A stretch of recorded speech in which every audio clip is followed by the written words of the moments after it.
శివాయ గురవే నమః. జ్ఞానక్షం యూట్యూబ్ ప్రేక్షకులందరికీ కూడా స్వాగతం. మన యొక్క మంత్ర తంత్ర శాస్త్రాల్లో ఎన్నో అద్భుతమైనటువంటి చిట్కాలు ఉన్నాయి. అది ఎన్నో కొన్ని లక్షల కొద్ది శాభర మంత్రాలు ఉన్నాయి.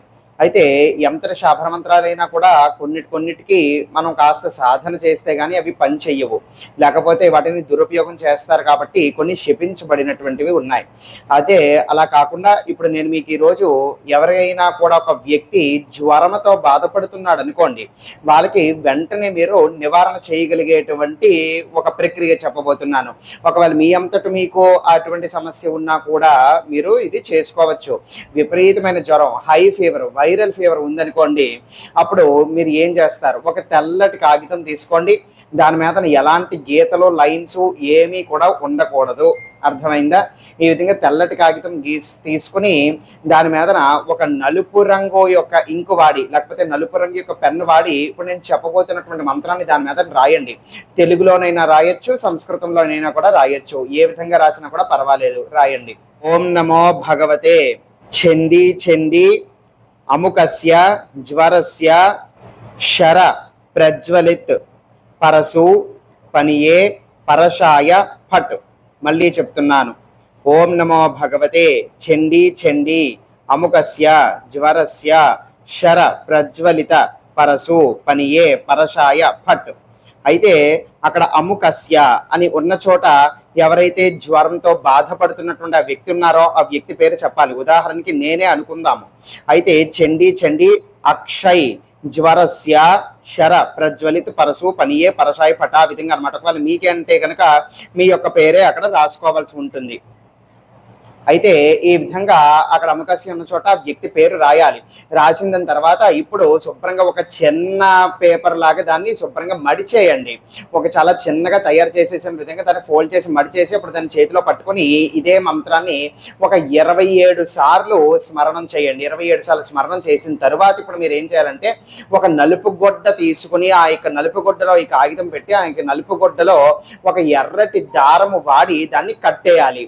కట్టేసిన తర్వాత శుభ్రంగా ఒక మూటలాగా నలుపు గుడ్డలో కట్టేయాలి. ఇప్పుడు ఇంకొక నలుపు దారం యొక్క లేకపోతే నలుపు తాడు యొక్క సహాయం తీసుకుని దానికి శుభ్రంగా మెడలో కట్టుకునేటువంటి విధంగా తయారు చేసుకుని ఆ జ్వరంతో బాధపడుతున్నటువంటి వ్యక్తికి మెడలో కట్టాలన్నమాట. ఒకవేళ ఆ సమస్యతో మీరే బాధపడుతున్నట్లయితే మీకు మీరే కట్టుకోవచ్చు. ఈ విధంగా చేసినట్లయితే కనుక ఒక రోజంతా దాన్ని ఉంచుకున్నట్లయితే కనుక జ్వరం టెంపరేచర్ అంటే దానితో అదే ఖచ్చితంగా తగ్గిపోతుంది, మీరు గమనించవచ్చు. ఇంకొక విషయం, ఇప్పుడు ఎవరైనా కూడా పాము కాటుకి గురయ్యారనుకోండి, పాము కాటుతో ఇబ్బంది పడి బాధపడుతున్నట్లయితే కనుక ఆ యొక్క విష నివారణ కూడా మీరు చెయ్యొచ్చు అనమాట ఒక శాభర మంత్రంతో. మరి దీనికి ఏం చేస్తారు అని అంటే కనుక చక్కగా ముందుగా మీరు కూర్చొని ఏదో ఒక పాత్రతో నీళ్లు తీసుకోవాలి. ఏదో ఒక పాత్రతో నీళ్లు తీసుకుని ఇంకొక రాగి చెంబు కానీ రాగి పాత్ర కానీ పెట్టుకోవాలి. పెట్టుకున్న దాని తర్వాత ఇప్పుడు నేను మీకు చెప్పబోయేటువంటి మంత్రం చాలా సులువుగా ఉంటుంది. ఒక రాగి ఉద్ధరణి లేకపోతే ఒక రాగి స్పూను, మీకు అర్థమయ్యే విధంగా చెప్పాలి అంటే ఉద్ధరణి అంటే చాలా మందికి తెలుస్తుంది. చేతిలోకి నీళ్లు వేసుకుని తాగేదానికి వాడతాము కదా, భగవంతుడి యొక్క పూజా మందిరాల్లో పెట్టుకుంటాము. తెలిసినటువంటి వాళ్ళ కోసం కాదు, తెలియని వాళ్ళు కూడా ఉన్నారు, వాళ్ళ కోసం చెప్పాల్సి వస్తుంది. ఇంకా కూడా అర్థం కాకపోతే కనుక గూగుల్లో కొట్టి చూసుకోండి ఉద్ధరణి అని చెప్పి.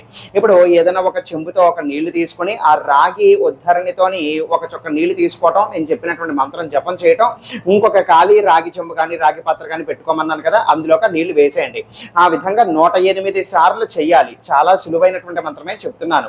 ఓం ఖం ఖం అంతే 2 సార్లు అనాలన్నమాట. ఖం ఖం అని చెప్పి ఓం ఖం ఖం అంతే మంత్రం. ఒకసారి తీసుకోవడం, ఓం ఖం ఖం అని అనుకోవటం, ఆ రాగి పాత్రలో వేసేయటం, మళ్ళీ తీసుకోవటం, ఓం ఖం ఖం అని అనుకోవటం, మళ్ళీ ఆ రాగి పాత్రలో వేసేయటం.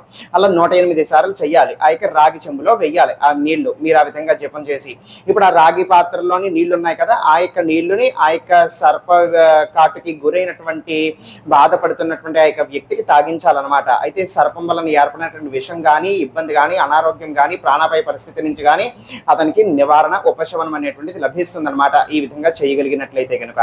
అర్థమైంది కదండి. సర్వే జనా సుఖినో భవంతు. శివార్పణమస్తు.